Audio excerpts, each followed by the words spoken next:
Powered by Righteous Media.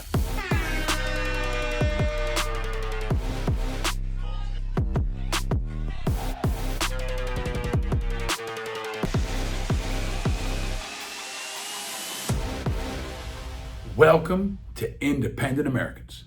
Welcome to episode 325.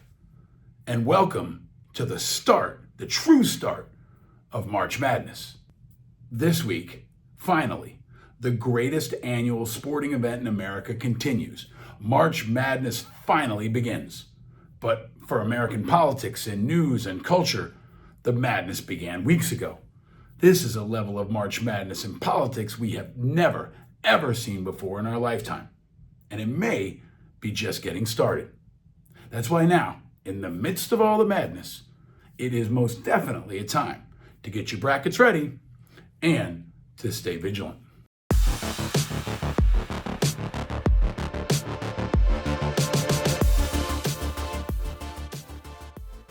And coming up, I've got a fantastic conversation with one of the most powerful, inspiring, and important activists in America. Somebody you haven't heard from in over 100 episodes, but somebody you definitely need to hear from now.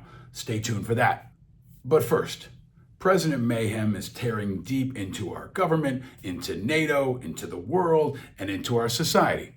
And now is most definitely a time to stay vigilant and to stay really, really focused on the things they say and the things they do, and the things that they say that maybe folks don't really pay attention to, like this. With putting your name in that list because you have presidential ambitions? No. And President Trump, I'm a firm believer that President Trump will run and win again in 2028. So I've already endorsed President Trump. A man like this comes along once every century if we're lucky. We've got him now. He's on fire, and I'm a huge supporter. Want to see him again in 2028. And obviously, anybody who doesn't like what you say but judges it as a function of a lack of intelligence doesn't know anything about you. I don't make that mistake. You're a smart guy. You know he's term limited. How do you think he gets another term? We're working on it. I think we'll have a couple of alternatives. Let's say that. We'll see. We'll see what the definition. We'll see what the definition of term. We'll see what the definition of term limit is. Steve Bannon says that Trump will run again in 2028. Not that he might or he's thinking about it, but that he will. And when they say something like this, you should damn well believe they're going to try it. This is entirely possible because Bannon and Trump have no failure of imagination and no failure of ambition. And we, all Americans, especially independent Americans, should take them seriously and entertain the possibility and plan for the possibility, because we shouldn't have any failure of imagination when it comes to the destruction, the dismay, and the treachery that could unfold in not just the next 4 years ahead, but the years after that. We've already seen in the first few weeks, there are no limits, there are very few guardrails, there's no failure of imagination, and there's no limit to the chaos. So let's get after it like a Rick Pitino defense. Here are my top topics.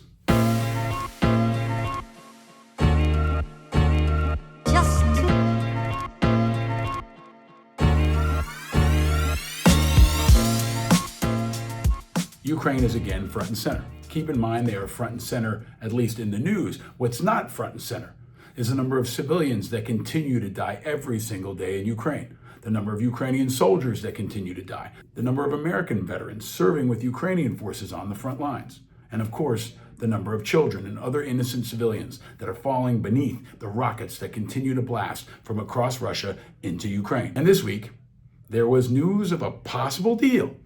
And deal or no deal, it looks like no deal, maybe a deal, but definitely a bad deal for Ukraine.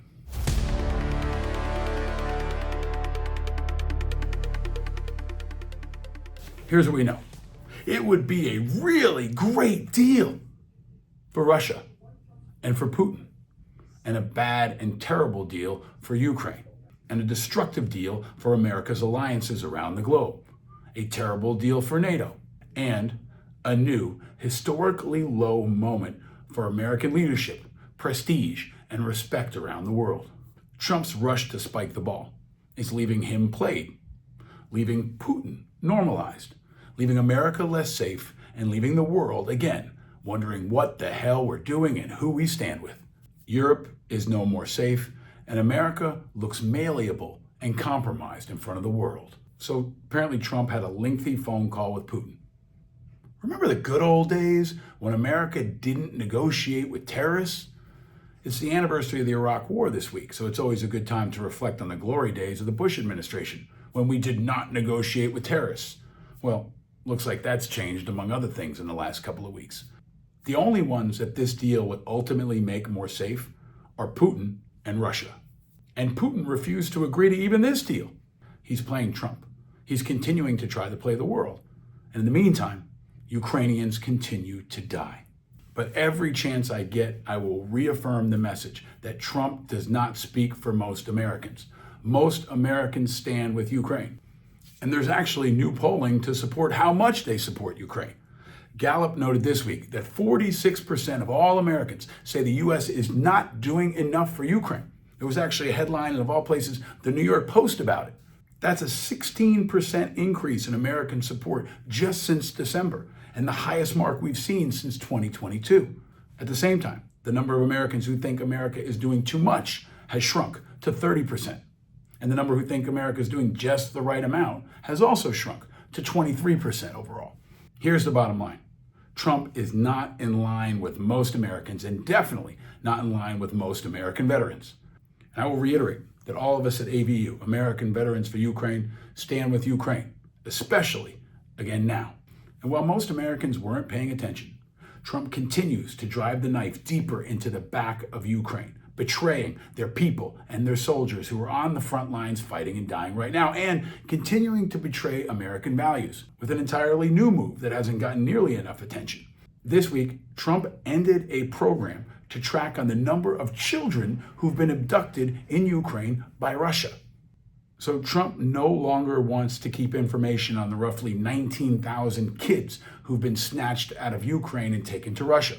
Trump doesn't want any additional evidence in case we one day want to persecute Putin and others for war crimes. What a surprise. The firings continue. Every week, more and more good Americans are fired from government jobs that would help me and you, including more and more veterans. And this week, there is breaking news that 60,000 civilians at the Pentagon are being cut. Now, 60,000 at the Pentagon means roughly 1 in 3 are veterans. So that's another 20,000 veterans, at least, that will be unemployed starting this week. And the cuts continue across the federal government, at the Department of Education, at the Department of Interior, and at the Department of Veterans Affairs. And here's one post from a veteran that I saw that I want to share with you to give you an insight into the personal impact that these firings are happening nationwide. When I woke up this morning, I had no idea that this would be my last day at agency, and like so many other federal contractors and federal employees, I suddenly found myself unemployed. I very much look forward to the next opportunity to serve the VA and Defense Health Agency, and I am excited to bring my skills, knowledge, and networks that I have to another company. Thank you to all the incredible colleagues, partners, and friends I have made over the past 2 years, as well as my over 20-year career at the VA and my service in the U.S. Army, working hard every day to serve fellow veterans and our military community. I look forward to the next chapter life brings. But that is another veteran who worked at the VA, who served his fellow veterans, who is now unemployed. Tens of thousands of veterans have already been fired, hundreds of thousands of Americans overall. And if the Project 2025 plan continues as I've warned, they'll hit 1 million firings. That means 300,000 veterans. Think about that. But it's also creating more and more of a movement against these firings and against Trump and his transformation of the federal government. Turns out, Americans don't like people being fired. Being able to work is kind of like a fundamental American thing. Hard work is an American value. And when Americans see other Americans who want to work hard fired by the man, they don't like it. Even if the man is the president and the man is the government, and maybe especially when it's the government. And under any president, the outrage would be growing, especially at this scale, which we've never ever seen before. But it's exacerbated when the guy who's the president also made a national image out of himself by firing people rudely and cruelly. And these firings are piling up. One after another, every week, every day, more and more Americans and more veterans are being fired. And it's starting something. It's sparking something. A different kind of movement than we've ever seen before in America. What it is exactly, we'll see. Like most movements, it's still taking shape. It's kind of got a dash of the Tea Party.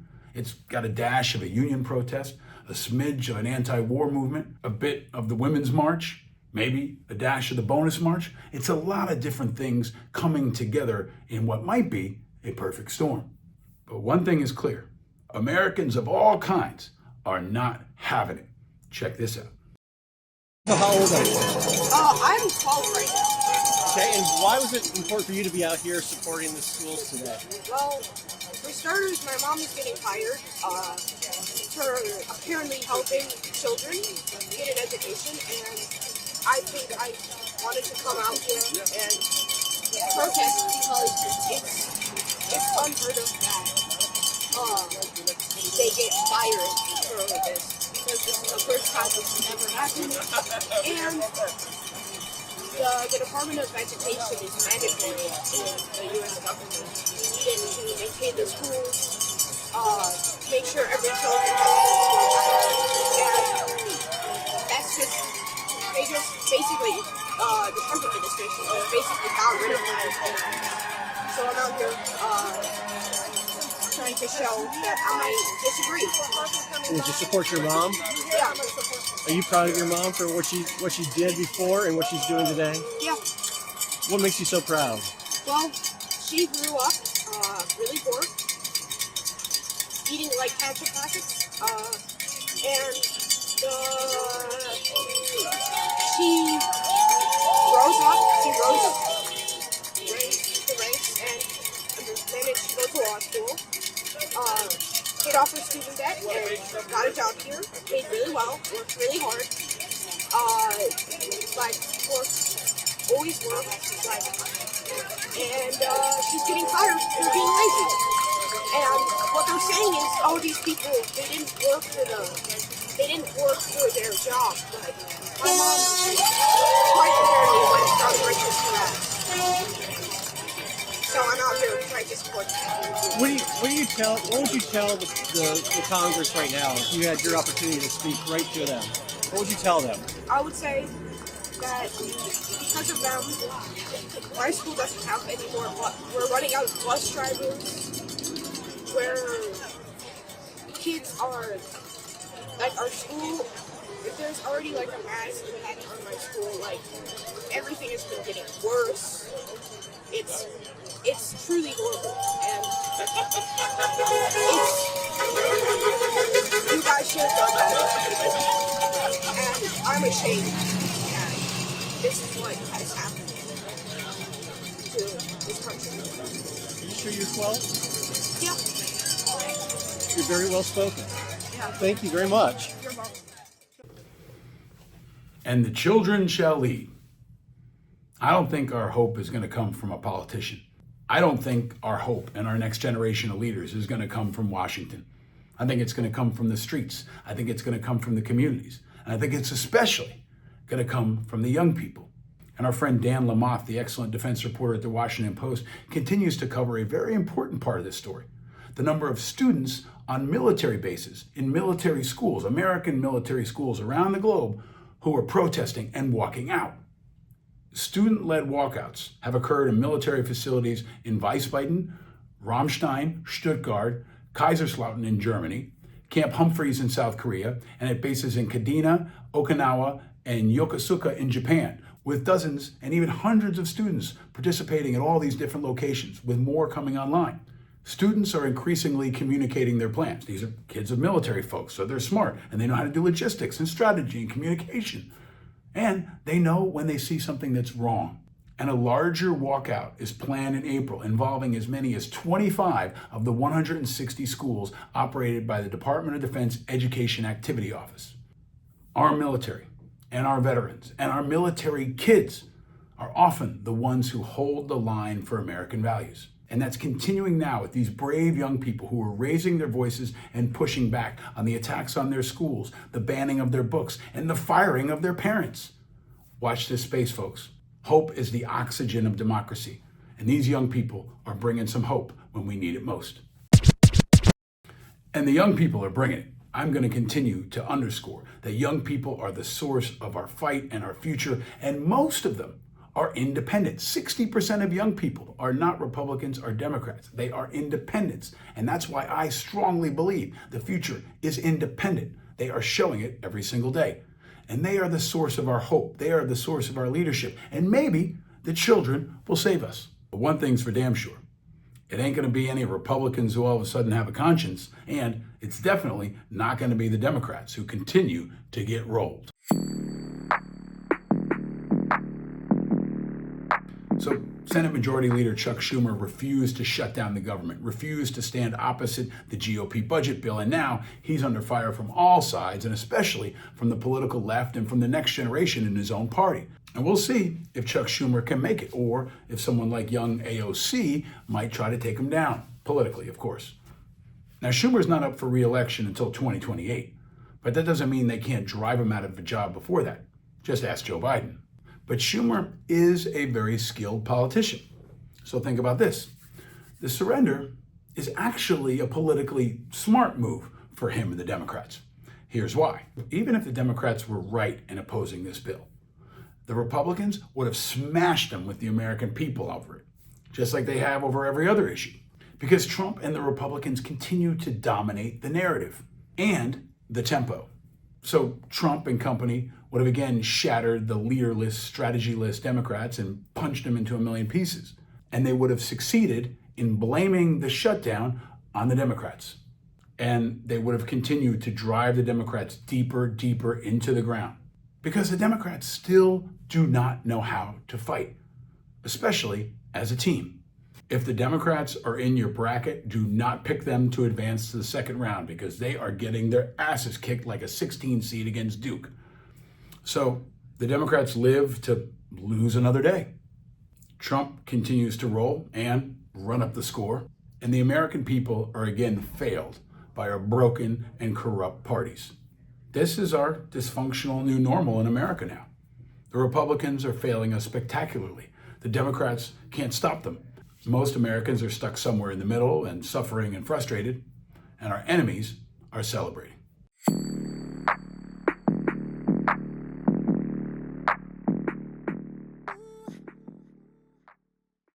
So it should be no surprise that a new CNN poll revealed that popularity of the Democratic Party is at an all-time low. The Democratic Party's favorability standing is just 29% across America. That's a record low in CNN's polling dating all the way back to 1992. It may be even lower than Elon Musk at this point. So Democrats especially, declare your independence. It's not getting any better. The party, the structures, the strategy, the leaders, they continue to fail you. Don't give them your name. Don't give them your money. Don't give them your time. People over politics. Don't invest in parties. Invest in leaders that you see, that you think can move us forward, especially independent leaders. And if you don't see them, now's your chance. Run for office yourself and become one of them, especially if you're an independent veteran. We continue to recruit independent veterans who want to run for office locally and all the way up to U.S. Senate for 2025 and 2026. We've already gotten over 200 of them at independentveteransofamerica.org who are interested in running this year or next. And it's just getting started. Be the change you seek. Leave the broken parties and help create something new. Leave the herds and join the pack. And coming up, I've got an incredible conversation with one of the most impactful leaders that I know, Lindsay Church of Minority Veterans of America.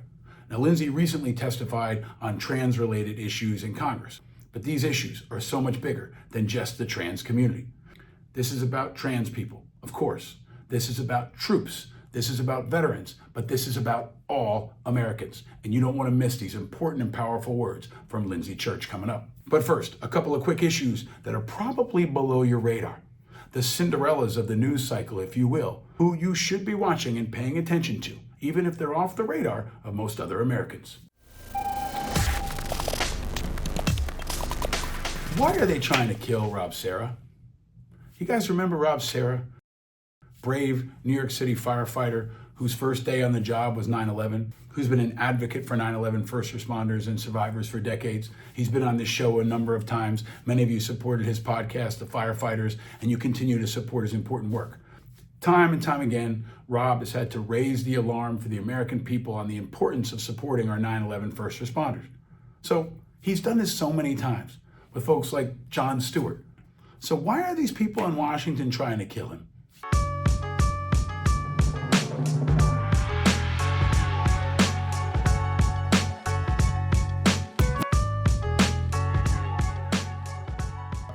Last week, our friend Rob Serra and a number of other firefighters, first responders, family members, and veterans again went to Washington to sound the alarm on protecting benefits for 9/11 survivors. And Rob posted this picture with these words: "Tomorrow we head back to DC to honor those we've lost and continue to lose to 9/11 illnesses. We were told the air was safe. EPA has since admitted that it was a lie. We owe it to the first responders and survivors to ensure the World Trade Center health program remains fully funded. #NeverForget." Then he posted a link to the legislation that will tackle this issue that I'll post in the show notes and here for anyone watching. Be sure to contact your member of Congress. If they're on there, tell them well done. If they're not, ask them what the fuck. I'm a 9/11 first responder myself. And the fact that Rob and all of us keep having to have this fight is an absurd, almost annual, shameless national embarrassment. We are so lucky to have heroes among us like Rob Serra who continue to bring the fight. But it shouldn't be necessary. If your rep isn't signed on to this legislation, tell them not just that they should sign on, but that they should resign in shame. Never forget? Maybe we should change it to always forget, because time and time again, it seems like they do.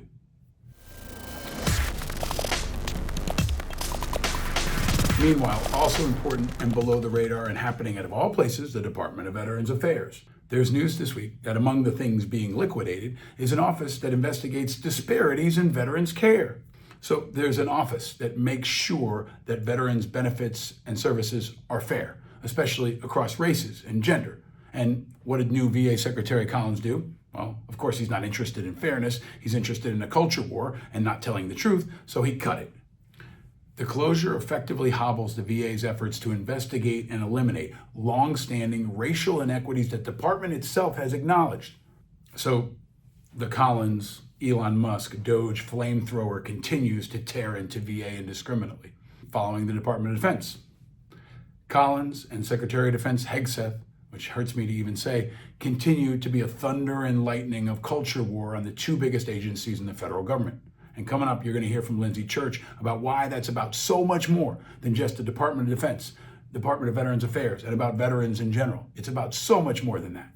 But everything they do there, they're going to try to do everywhere else. The Department of Defense and VA are just first. Part of what we've done in this show for over 300 episodes is highlight the fighters, the people who are standing up when others are afraid, the people who are running in when others are running out, the people who are raising their voices when so many are quiet.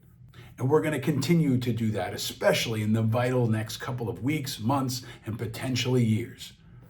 And in this episode, you're going to hear and see one of the bravest people I know.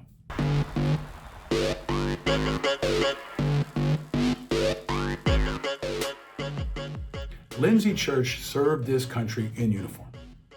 But even more important, they continue to serve this country day after day as an advocate, as an activist, and as a national voice of conscience on the issues that are right now in the crosshairs for Trump, for Elon Musk, for Doge, for Collins, for Hegseth, and for this massive culture war that they are waging on our federal government and on our values. When an authoritarian steamroller starts coming, it can be intimidating. It can be scary. It can be menacing. But brave people must stand up to stop it, to raise our voice, to fight for our values, and to preserve a better future for our children. Nobody that I know is doing it more than Lindsay Church. Welcome to a conversation that I think people will look back on years from now as more than a warning sign, but as an alarm for all that could potentially come if brave leaders and more Americans don't stand up to say no. Welcome to a conversation with a true fighter, a true warrior, and a true independent American. Welcome to a conversation that will show you what courage and patriotism look like when they're personified. Welcome to a conversation that will reach deep into our soul as Americans, but also inspire us to unite, to fight, and to push forward. No matter how hard it gets, if Lindsay can do it, you can do it, and we can all do it. March Madness is definitely here, so let's go. Welcome to Independent Americans, episode 325.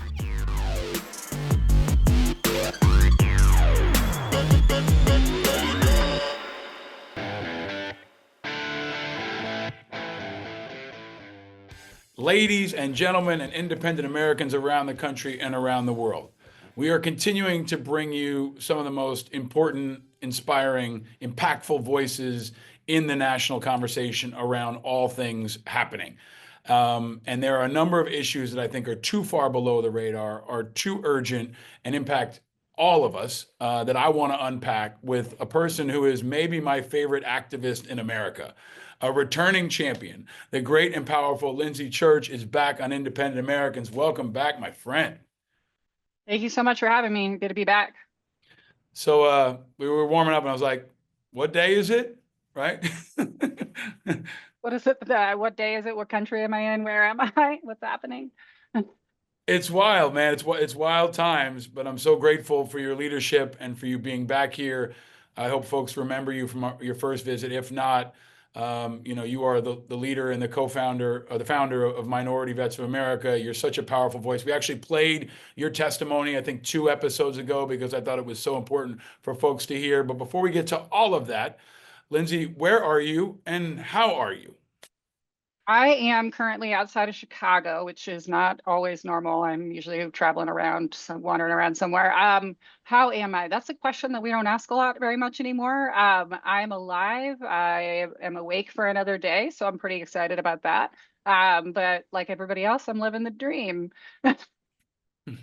You're being facetious. I'm going to probe a little bit because, you and I talk a lot and we text a lot. And I don't know if everybody appreciates how dangerous and scary it is for you and for your family, and especially when you do things like lead protests and testify before Congress. So I don't want to push too hard, but do you mind talking a little bit about that? Because I think folks need to understand the personal risks and sacrifices that you and your family are taking. Yeah, I mean, thanks for digging a little deeper. I have a lot of very, I don't know, dismissive answers around how I'm doing. Things are hard, I'll be honest. Things are challenging, things are scary. As a trans person in this country, I think most of us feel like we're living with a boot on our neck. And, as an organizer and a leader, it's becoming more and more clear that it's dangerous to do this work and not just challenging to do this work, where before it was hard to engage people around some of the issues that we work on. And now I'm, just afraid of getting arrested or, being disappeared, or randomly somebody comes to my door and I end up in the justice system. So like, there's a lot of really deep fears around being, one, just transgender in this country, and 2, being an organizer. And if you know me, you know that I don't know how to stop or don't know how to shut up. So like, this is just who I am. And it's really scary. But we're, my family and I have a, kid that doesn't know this world yet, but they will. And it's just, it's a tough time, but I have a really great community that is also a bunch of fighters. So I'm lucky and fortunate in that, but also, like, if I'm being real, it's really scary to do this work in this time and to feel like very few people want to jump into the fight, because it is just as dangerous as it is. So, the feelings and the fears of being a, visible person in this fight. So I, just doing my best to keep my head up and, face it every single day. I think it's really important that we talk about the humanity, because on everything from Ukraine to your activism, it just becomes numbers or it becomes issues or becomes shouting matches, and people don't think about the human beings that are experiencing these things. And, you know, in my limited scope, I worry about doing the stuff I do because I've got little kids, right? And there are lunatics out there and radicals out there who can post your name on social media, who can, you know, harass your family. It's not just about being arrested or, you know, or things like that. It's the reality of the violence that is a threat to anybody who's outspoken. So can I ask you, Lindsay, to go back to your testimony? It was before joint session of Congress, right? Like the House and the Senate. It was Veterans Affairs Committee, I believe, right? You were there. You got 3 minutes. Folks heard it on the show. If they didn't, I urge you to go back. I'll link to it in the show notes. But that was a fucking brave moment. And it really resonated. And I hope everyone in America sees it. But can you talk about that experience, about given this context, walking into a hall, you know, in front of all these people, you know, it's you in the spotlight, and it's on. Can you talk about what that was like? Yeah, I mean, so a couple weeks ago, we testified in front of every year they do joint hearings for House and Senate Veterans Affairs Committee, and we every 3 years or so are on rotation, and this just so happened to be our year.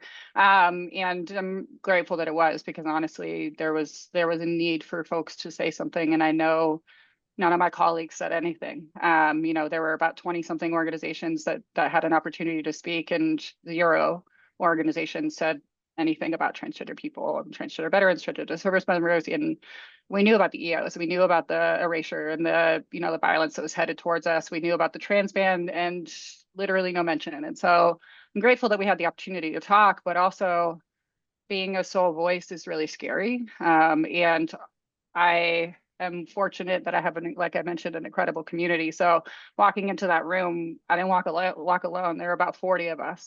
For a small organization, we had the most people in our group, and that was pretty cool. You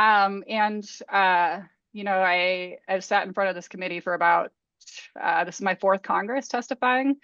And it is different, you know, it's led in a different way. It's led by a different group. There were, quite honestly, Paul, there was just one member of Congress in there when I was speaking. Which is, you know, tragedy, but also it's not uncommon, as you know.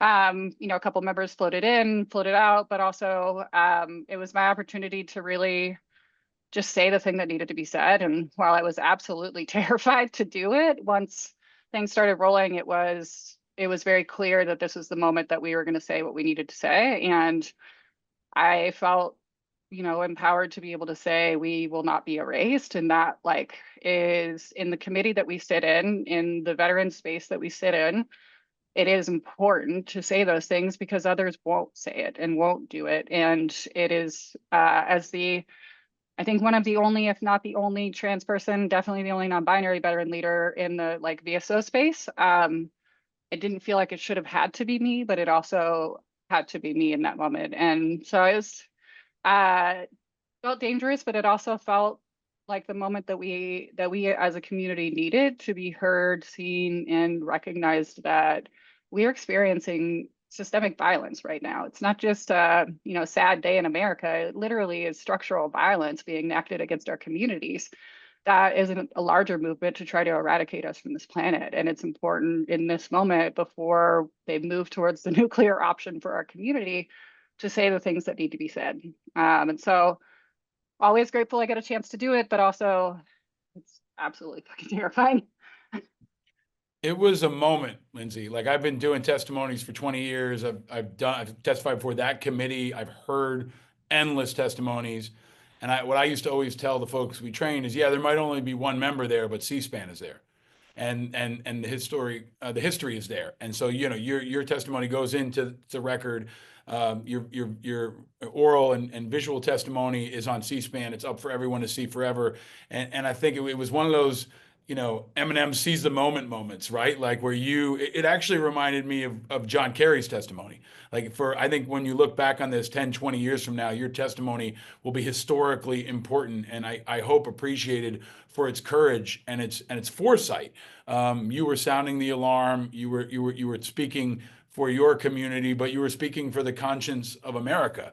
And it was a bell ringing moment that that's why I wanted to have you back on this show, so that you could go deeper into that and people can hear more of that. Lindsay, can you talk about what your message was, right? You're getting at it, but for folks who, they feel like there's a lot happening around the trans community. You had 3 minutes and you had to summarize it, and then even in this show you have to summarize it, which is incredibly difficult to do, but also part of your talent. What is the most important thing for people to understand about that testimony and about what's happening strategically right now? I think one of the most important things to recognize about what that testimony was all about was the recognition that we as a community are being targeted, and that whether you are intentionally a part of that targeting or if you are a part of the people not saying anything, our communities are not just having a hard time, they're unsafe. We are in danger. We are truly in a moment where if we as a community and as a country don't actually say something and step up in this moment, there won't be a lot of moments after. And so for me, it was really important to say, I need you to actually care about this. I need you to not look away. I need you to not pretend like veteran issues don't also overlap with LGBTQ issues, with trans issues, with DEI, with Black veterans, with Indigenous veterans, with migrants. Like, we as a community represent all of America. You know that as well as I do. Like, whether you're talking about immigrants that literally you have the military as a pathway to citizenship, or trans people who are literally just trying to exist and being erased by the federal government. Like, we are not just in a sad moment, we are in danger, and this community needs help.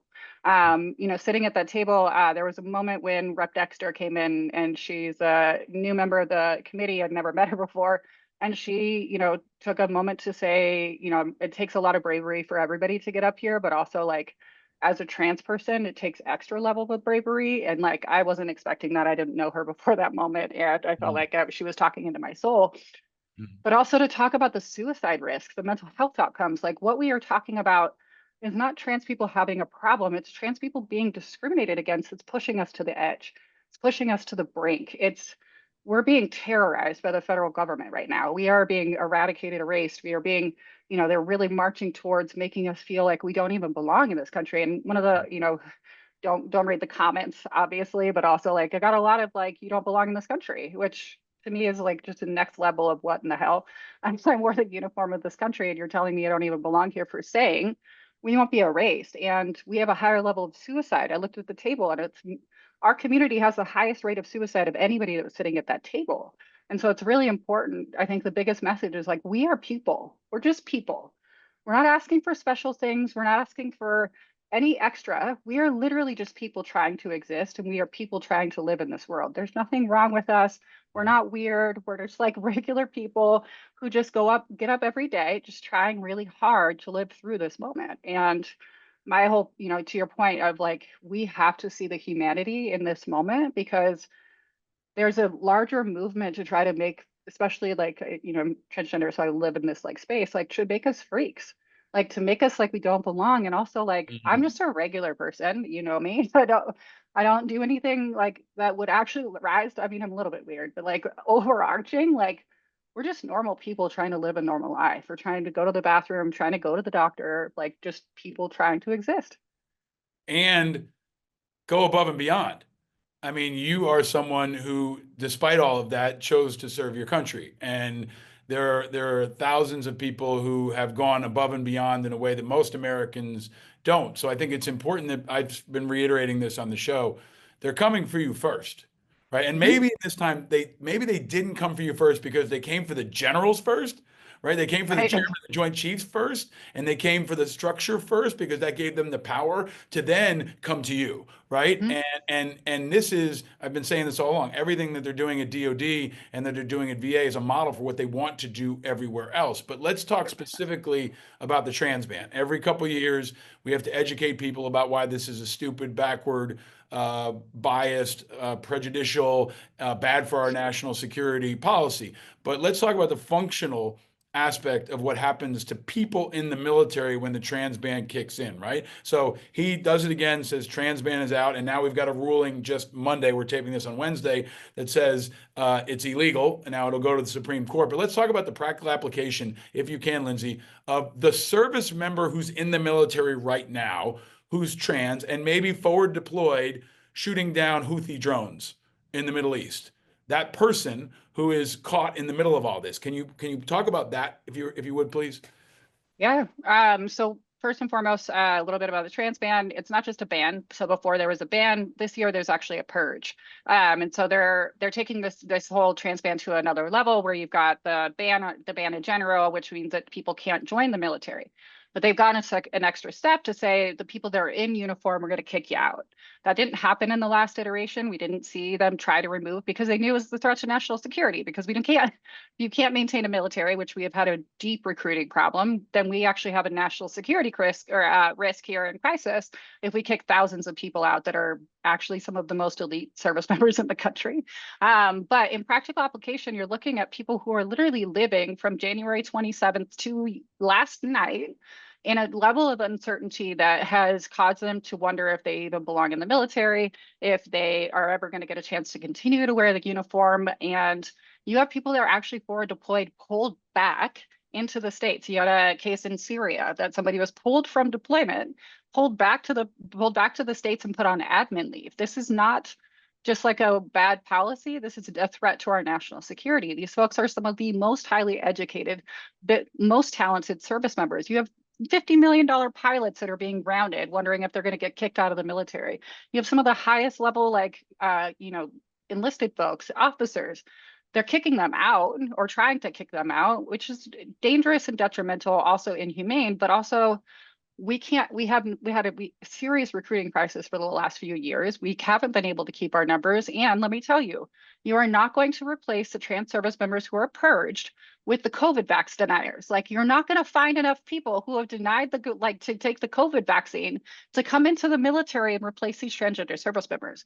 One, just on its principle, most of those people will break military rules. If you don't want to take the vaccine, let me tell you, there are many other things that those service members will not do, including most of the things that are terrible about the military. They're hard things that we do because we're in the military.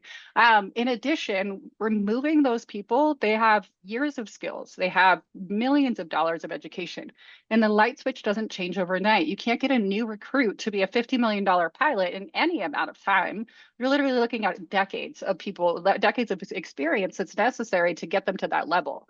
So even if you think that you're going to come back and say, I can fill my ranks, you're filling your ranks with novice people and trying to replace experts. Yep. But the mental health anguish and the challenges that these service members have had to fight at the same time as fighting for our country, you're literally fighting two wars. Not sure who's on your team, not sure who wants you there, not sure if you're going to get a call to the Pentagon. There were people actually getting calls to the Pentagon, come in, we're going to put you on admin leave. And there's not a lot in this moment until yesterday that they could even do about it. And we still have 3 days before this is implemented. So we still, till March 21st is still, the government has an opportunity to appeal. And so this injunction doesn't go in place until Friday. What happens between now and Friday?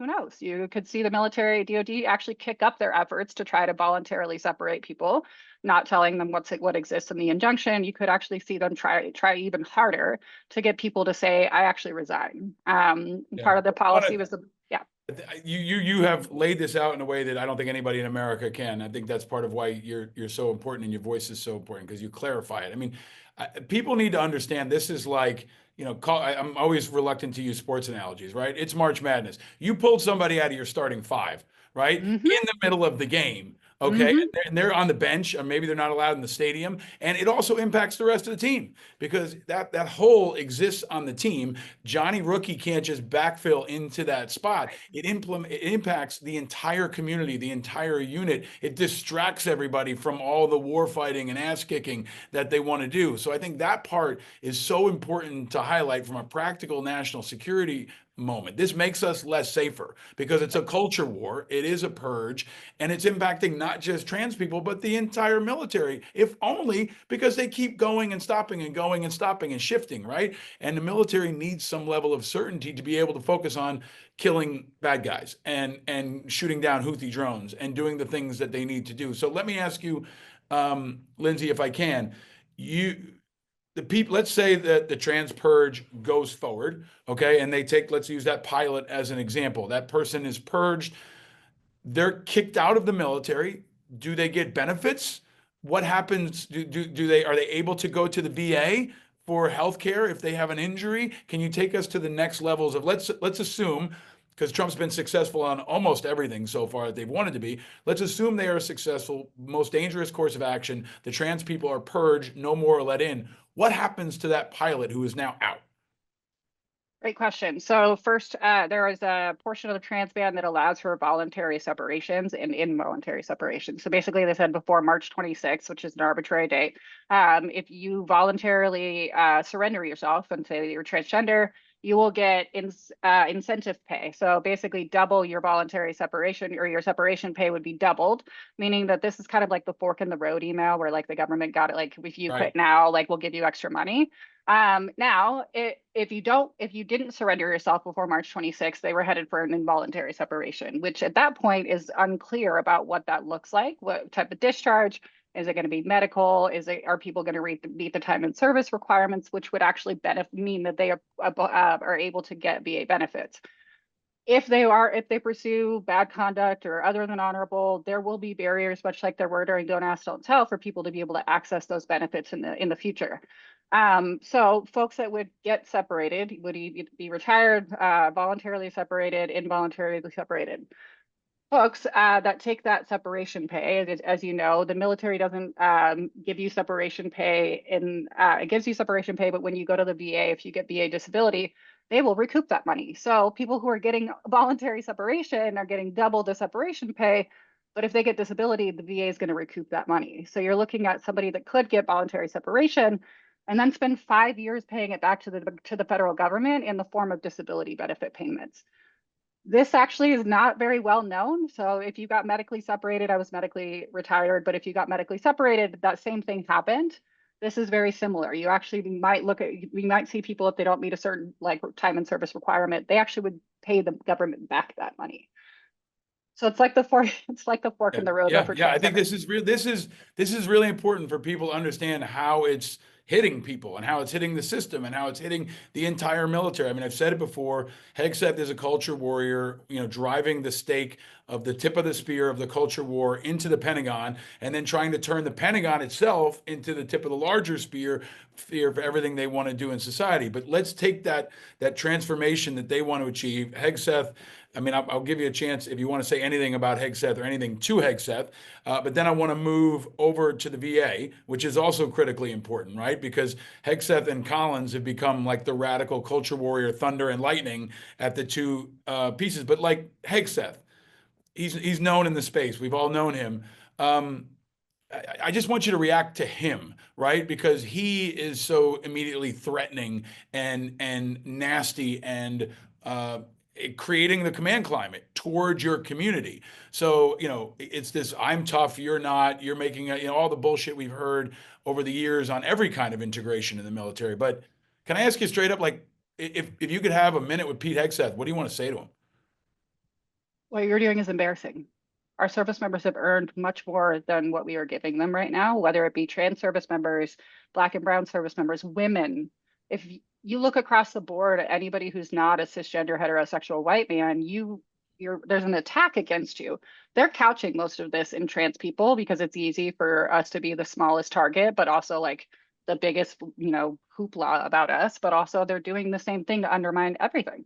They're revisiting grooming standards. They're revisiting combat fitness. They're looking at 2015. That's a very specific date. That's because women were integrated into combat roles. You're looking at him taking our communities and making an example of trans people while also undermining everyone.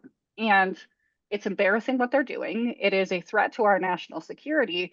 And we're dismantling the military in broad daylight, and very few people are actually talking about that.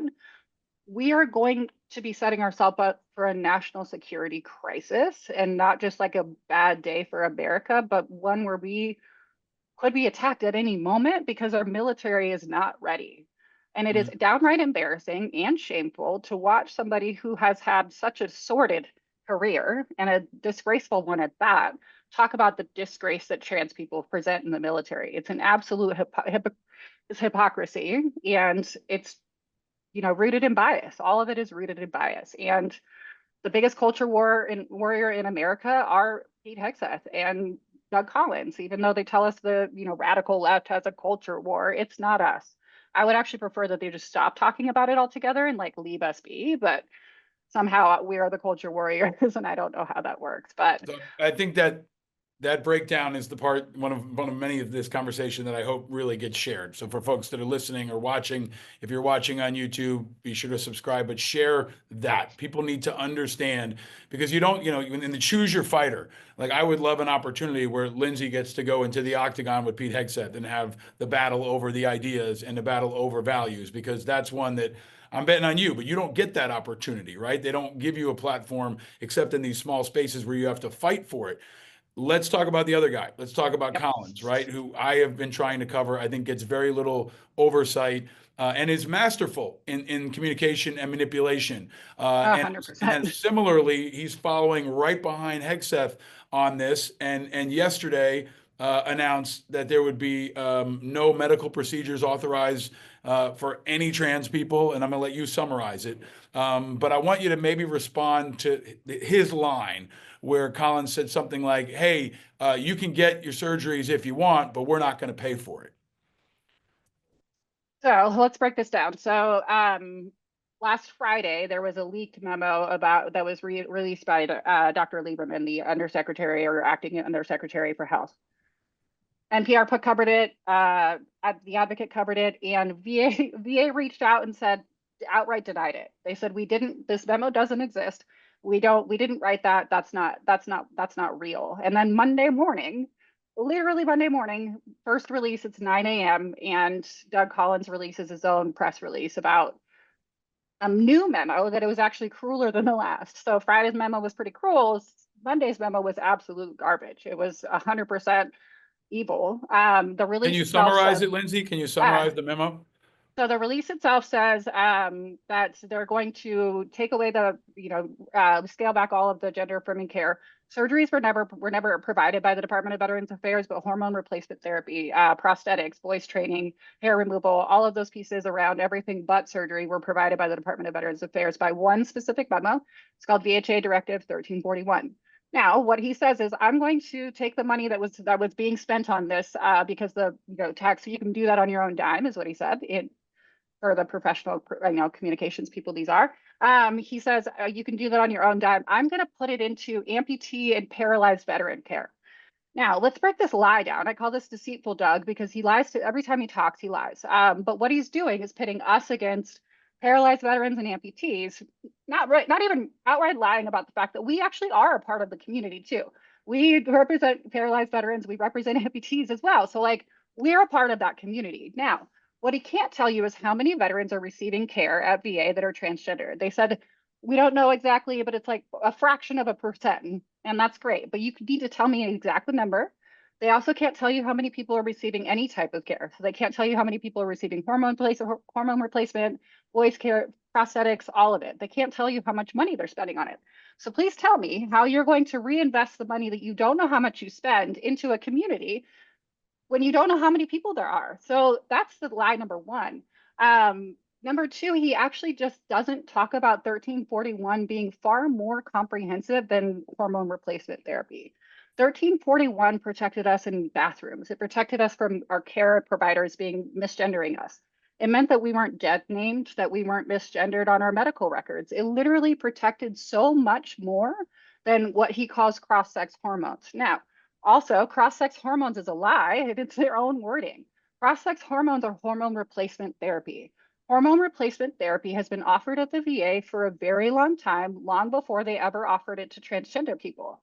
It is not special. It is not unique. It's just used in this particular context for people with gender dysphoria. Do you know who gets the most hormone replacement therapy in the VA? It's cisgender women in menopause. It's men with low testosterone, literally hormone replacement therapy, and all of the, whether it be puberty blockers, hormone replacement therapy, prosthetics, all of these things were not designed for us. They were not even designed with us in mind. And we're not the largest recipients of them, which is why it doesn't make any sense that we are being targeted when people continue to say cross-sex hormones as if we're doing this like Narnia unicorn level drugs that like make us something else. We again are normal people trying to access healthcare in a very, very normal way. And our care is so stigmatized that we have to fight for it to the extent that it puts us in mental health crisis. This man is literally trying to push us out of the system. When you look at what this policy actually does and the rescission of it, he says it's not going to impact care. And that itself is a lie. People like me are trying to make a decision whether or not I'm safe in this building, whether or not I can set foot on a federal campus and not be harassed. And if I am harassed, which has happened to me many times, will anybody care? Will anything happen to them? I canceled all of my doctor's appointments. I had 2 doctor's appointments on Monday. And when this memo came out, I canceled them both. I was like, it's not worth it to me to go to the doctor. Like it is, I'm just going to pay for some of this out of pocket. What I can't afford, I'm going to find community care where I can. Like I am one of many people that as a result of this very discriminatory policy change are trying to decide how I'm going to access care. Everything has changed, and not just the level of like hormone treatments, things like that. People like me, I don't even receive hormone treatment. I just need to go to the doctor, and I'm too scared to do that because I'm already being misgendered. I'm already got my medical records updated with my birth sex. Like I don't exist to the federal government, so therefore my discrimination doesn't matter and it does not count. How do I feel safe to continue to get my care there? They did give one provision that was if you are currently receiving hormones, or if you're in the DOD and you're receiving hormones, you can still, for the moment, access that care at VA. How long that'll last, I don't actually know, but I will also say that this is already having an impact, not just on transgender veterans. So, I posted about it, I shared about it. I actually had a cisgender person reach out and say, hey, I have low testosterone. It was a woman. I have low testosterone because women also have testosterone. I have low testosterone to the point where it's almost killing me. Well, VA is now telling me that because my biological sex is female and I need testosterone, that it's cross-sex hormones and I can't access them. So whether anybody cares about our lives, it's going to impact far more and be far more expansive when formularies start to change, when people, RFK has his way and starts to say that these drugs are illegal. We're literally looking at, sure, trans people are the point today, but the impacts will be far more widespread. In the bathroom, people are going to look like me, are going to get harassed. Like you're going to tell trans men that they have to use the women's restroom. Do you know what chaos that's going to cause? If you're truly trying to protect women, this is not the way. So that was a masterclass on all of this. This is why, no, really, this is the most important breakdown of this stuff that I've heard, and I think most people listening or watching have heard. And you're teaching as this evolves, which I've had to do over years of activism, which is so difficult, but you know your shit so well, and you know it better than they do, right? As they continue to hit a blowtorch across the VA and walk things back and roll them forward under this guise of protecting veterans, right? But you poke so many important holes in all of it. And in the midst of it, you are still moving forward. You're still leading other people. You're still courageously speaking out. You're going to DC with some people to do some things and punch back. Lindsay, can you please share with folks what your plans are to fight back? Because I want to continue to highlight fighters. This country wants fighters, needs fighters, and also needs to protect fighters. So you and other fighters are taking action. Can you share more with people about what you're doing and how they can help? yeah, next week we're headed back to the Hill. We will be going back as long as we're allowed. But we will be headed back to the Hill next week with service members, veterans, and advocates. We will be meeting with members of Congress, trying to do some rallies, doing a ruck march on Saturday, to raise awareness for what's happening, to talk about codification. Truly, what we have to do in this country and what we have to do in this moment is codify some level of protection, because what we're seeing is they're able to scale everything back. Why? Because we don't have any legal protections. Most of our stuff, if we have any legal protections, it's being held together by the Supreme Court, which means that Congress has got to act. If we don't codify transgender service in law, the EOs will go back and forth, and transgender people will be caught in the middle of a crossfire about whether or not we exist today, whether or not we exist tomorrow. So we have to codify transgender EOs, service. just for folks, EOs Yeah, are sorry. executive orders. Executive orders, executive right? orders. The And latest executive crazy orders- executive order that comes out of Trump's pen in the White House, right? Yeah, they come and they go. You watch Trump, then Biden, then Trump, and now we're watching that one person has served under 7 different policies in less than 20 years. Like, we are talking about, since 2012. That's really important. Say that again, please. 2012, transgender people in the military, which is a one career, right? Since 2012, one person in one career can have served under 7 different policies on gender identity since 2012.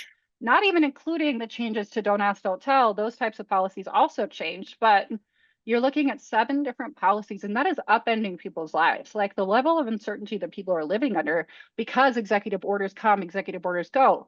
We have got to legally codify trans service, trans protections, trans healthcare. The fact that people like me and non-binary exist, like the federal government says I don't exist today. That's wild.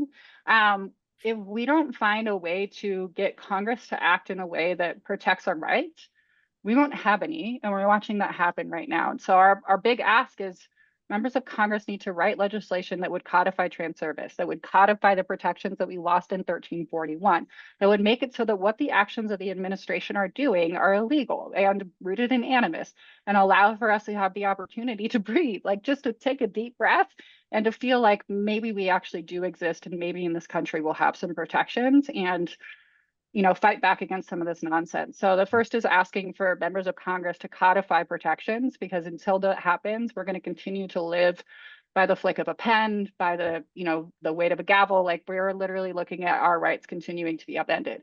The other thing is to really ask Congress to act. Right now, we're watching just like a obfuscation of anybody's responsibility here, and it's somebody else's problem, or I don't work on that issue, or I'm worried about this other thing. And we need people to take up the helm of leadership on fighting with us and for us. So that's my ask to Congress. What we're asking for from Congress is the action, codifying our protections, and being our fighter. We need a fighter. We don't have a great fighter yet, and I'm hoping that we get some great fighters. We have some people who have been working for years on this, and we're really grateful for them. We need a cadre of fighters to fight for the war fighters. Like, we've had how many years of this. As far as the individual level, I'm begging people to get in the streets with me. I stand out, I know you know me. I stand out in front of VA every Friday now, and I wave a giant flag that says "You are loved," and it's a giant pride flag. Sometimes I get great honks. I got flipped off last week, which is funny. I stand out there largely by myself right now, and I'm asking other people to start joining us. So get out there in the streets, get out there in front of VAs. Get gritty about it. Be in community with us, and being in community with us means fighting with us. Next Saturday we're doing a ruck march, and it's all about raising awareness for the weight that trans service members are carrying, while also carrying the weight of our fighting for our country. So on Saturday, if folks are in DC, check out the ruck march. Join us out there on the mall. If you're not in DC and you want to raise awareness, throw a ruck on, get your social media game up. Like, literally help us fight this. Get in the streets when we ask. Get gritty, get in front of the VA, like stand in front of federal buildings, call your members of Congress. We are such a small community that if we don't get help, we are going to die here. And that's how scary and what the future looks like for us if we don't find people willing to risk as much as we are. Because everybody, much like the election, right, that there was this larger narrative that trans people were the problem, and the price of economics was not at the forefront. We face economic uncertainty too. We're facing everything that America is facing, while we're also living with a boot on our neck. So sure, I understand that it's a challenge to get out here. It's dangerous. It could lead you to the same place that we're living already, and you could lose your job. You could lose your organization. Guess what? I have a job. I have an organization. I have people that work for me. I have all of the same considerations. I don't get an option though. I have to walk out and I have to walk out every day and I have to keep this fight going. And I feel the responsibility to continue that fight, much like many of the people in our community do, because if we don't, then who will? You are amazing, and you are so brave, and you are not alone. And you have always my support. You have this community support, and I think you have a lot of support that hasn't taken the big step of going forward and getting in the streets or posting something or donating. A lot of folks are afraid, and I think if you're afraid, if you're timid, all the bullshit excuses. Listen and look at Lindsay and hear what Lindsay is doing and what other people are doing if you want to see the heart and guts of what real patriotism is all about. So you are a fucking hero. I am so grateful for all that you do for my kids and for this country and for my grandkids and everybody else that's out there. It's another level of sacrifice and leadership that you have been demonstrating. And importantly, too, you're sending a message to people who can't speak out, who are on active duty. I know they're listening. They're going to see this. And I want to just encourage everybody to follow Lindsay, support minority vets, go to their website, share it, especially with folks who can't speak out for whatever reason, and let them know that they are not alone. Lindsay, can you stick around for a couple minutes for our Patreon members for a little extra 100%. content? In the meantime, thank you. Where are you going to be on Friday? Which VA can people go to? I want to see some people there and posting pictures and buying Lindsay a beer and bring you some lunch. Where are you going to be every Friday? I'm traveling roadshow these days, but I will be this Friday and most Fridays I'll be out at the Jesse Brown VA in Chicago, and waving my giant pride flag. If you see me, honk. Come shake hands. Would love to meet you. Every once in a while, people stop by, including security, who's great and just says thanks. I want some bodyguards. I want some fucking bodyguards out there to have your back. And I'm putting the call out to the community. Send me photos, send me video. Lindsay, we've got your back, and you are an amazing. Will you run for? We've talked about this offline. We're trying to get people to run for office. Will you run, please? I don't care what party you run from. I obviously want you to run as an independent, but I would support you no matter what you ran as. Will you please run for something? Anything? My answer is a hard maybe. I used to think that in the state of Virginia that I would run for office, and I fled because it was unsafe to even live there. So my answer is I don't know. I sometimes don't even know if I'm going to have to run away from this country because they're going to try to kill me. I don't know. Draft Lindsay is the hashtag. Fight the ban is the hashtag. You are an incredible leader. Thank you for so much time and for your tenacity and for your brilliance. This is a masterclass on what folks need to hear, especially if they're not smart on these issues or they've been brainwashed or scared. This is a conversation everybody needs to hear. Thank you for sharing it with us, and keep after him, man. Keep giving him hell and stay vigilant. Thank you for your endless support, and thank you for listening. You got it.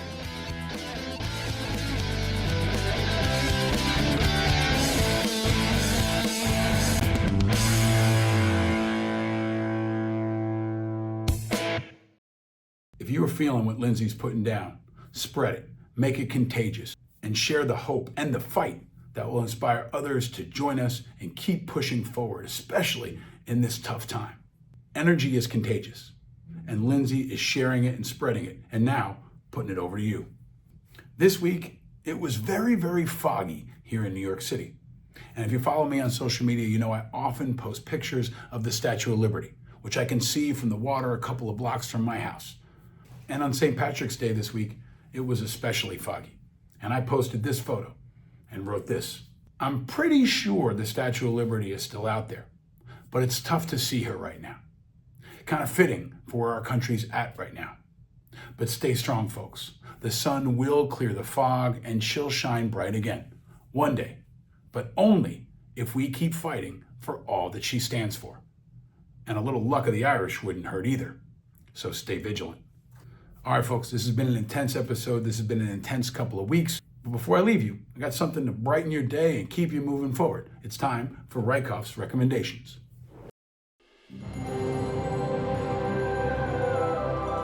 All right, this is going to be a repeat, but I'm going to say it again.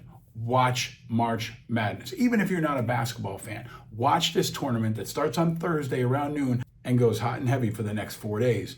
The tournament starts midday on Thursday and then goes for the next 4 days with a lot of intensity before it slows down and we eventually get to a champion. And if you want to see the kind of excitement you're going to feel, check this out. Seconds left, and here we go. This is where dreams are made. They're going for it all. Simpson, home run play, the deflection. Oh!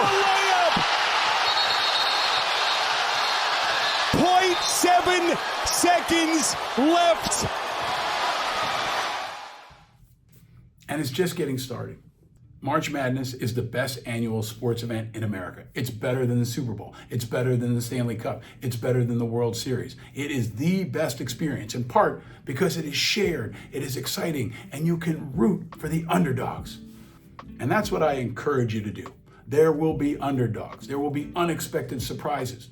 There will be leaders who will emerge, just like in America. And we're going to try something new this year. I am creating an Independent Americans pool. Yes, we will have a pool for listeners and watchers like you. It is linked in the show notes, or if you're watching on YouTube, it's right here. Challenge me, challenge yourself, challenge others, and we will unite in one shared and uniquely American experience, and a positive one. I will recognize our top 4 folks with a special shout out in an upcoming episode, and I will have a special prize for whoever is crowned champion. So even if you've never done a pool before, check out the link here. I'm challenging you to join me and experience the full fun of March Madness and hang out with some other independent Americans. And to see who I pick in my Final Four, you're gonna have to join me to find out. But here's a hint. Let's go Johnnies. Here's my other recommendation to help take you through these tough times, a very different change of pace. There is an amazing poet that I have been exposed to named Lucas Jones. I encourage you to follow him on social media and to experience what I think is one of the most important pieces of poetry I've heard in a while. One that really struck my heart, especially as a father of 2 boys. My recommendation is to follow Lucas Jones and to listen to this, entitled, I Will Teach My Boys to Be Dangerous Men. I will teach my boys to be dangerous men, to pick white flowers for all of their friends and to think of patience when they think of strength. I will teach my boys to be dangerous men. And if a sister cries, you cry with them. And I'll teach them to stop before they descend too deep in their pain for those who depend on us to feel safe, to keep them all warm. And when you feel the cold, you knock on the door and hope someone like you is there keeping watch, to tap you out and make your bed, then sharpen your sword and kiss your head and die as a man who knows what it meant to be remembered for love and the kindness he spent. I will teach my boys to be dangerous men in a world where danger is simply the norm. The dangerous thing is not to conform. The dangerous thing is not to watch porn, not to base love on a paid performance, but in the soft silence of 3 a.m, where the love is safe sleeping, just bringing them water, to know that it's not in the wars that you wage, but you're choosing to love despite all the rage. I'll teach my boys to be dangerous men and not be naive enough to pretend that they won't have to fight for the ones they defend, but if you must fight, fight to never again. I will teach my boys to be light when they can and know in the darkness to reach for my hand. I will teach my boys to be dangerous men, so the danger for all of us finally ends. Yes, I will teach my boys to be dangerous men. And I will teach my niece and others to be dangerous women. And we must all be the good kind of dangerous Americans, especially right now. Because America needs some dangerous men and dangerous women and dangerous people of all kinds to come together to fight for what this country is really all about and to declare their independence, because the future is driven by independence. And we are not alone in our independence. America is more divided than ever before, especially right now. But we at Independent Americans and Righteous Media are working every day to try to change that, adding light to contrast to heat, pushing unity instead of division, and encouraging people to declare their independence from the 2 parties, from the partisanship, and from the nastiness. If you are among the 50% of Americans that are now independent, this is your home. If you're a Republican who's had enough of Trump, this is your home. If you're a Democrat who's had enough of Schumer, this is your home. All Americans are welcome here, even Duke fans. Our independent movement is hope for the future. Country over party, people over politics, light over heat, challenging the status quo and creating a new movement that spans all across our society and continues to be contagious. I hope you liked this episode with Lindsay Church. If you did, please share it far and wide. And go to independentamericans.us where you can learn more and you can join our Patreon community. Big shout out to our Patreon members who continue to fuel this work. You're going to get extra content with Lindsay because you continue to make this possible. You very vigilant folks are going to get extra content with Lindsay. You found out about this episode before anybody else, and you get it without commercials. If you don't already, be sure to follow us on YouTube, pick up some of our merch, and follow me and Independent Americans across all social media platforms. And invite others to declare their independence, especially now. And stay vigilant, my friends, because vigilance is the price of freedom. And hope is the oxygen of our democracy, which will help you stay vigilant. And no, you're not alone in your vigilance. We are all vigilant, and we're all in this together, more and more by the day. I'm your host, Paul Rieckhoff. Thank you for listening. Down with Hamas, down with Putin, Slava Ukraine, and to our trans friends, and especially to the brave trans service members that are right now in harm's way. Know that I stand with you, we stand with you, and we have your back. And stay vigilant, America. And enjoy March Madness, the good part. Let's go, St. John's!